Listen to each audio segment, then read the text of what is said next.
Salut à tous, aujourd'hui on parle d'une agent fréquent, la candidate aiguë. C'est une inflammation des bronches, elle se contracte, se persiste et se remplit de mucus. Résultat, l'air passe mal, le patient se souffle et parle difficilement. Regard bien, à gauche, une bronche normale, à droite, une bronche asthmatique rétrécie par l'inflammation. Quand un patient arrive pour une crise, la première chose à faire, c'est évaluer la gravité. On cherche les signes de détresse respiratoire ou de menace vitale.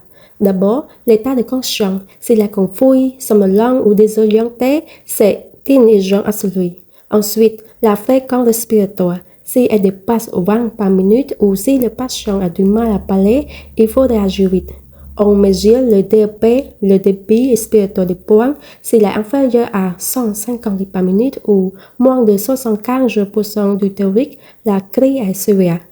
Et surtout, si la SPO2 est sous 90% à l'air ambiant, il faut oxygéner immédiatement.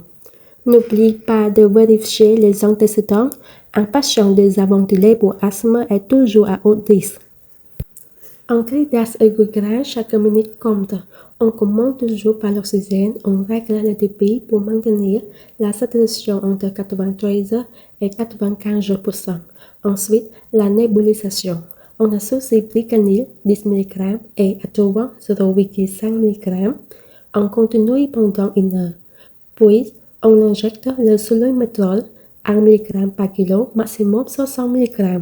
Si la crise résiste, on ajoute du sulfate de magnésium de gramme sur 15 minutes. Enfin, on réévalue le DEP à une heure.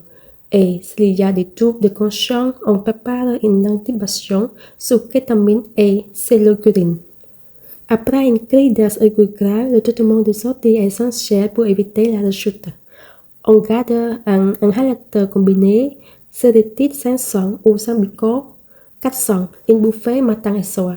Soluprette 0,5 mg par kilo par jour pendant une semaine, puis on arrête.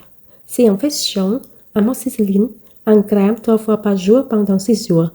Et Ventoline 1 à 2 bouffées en cas de crise.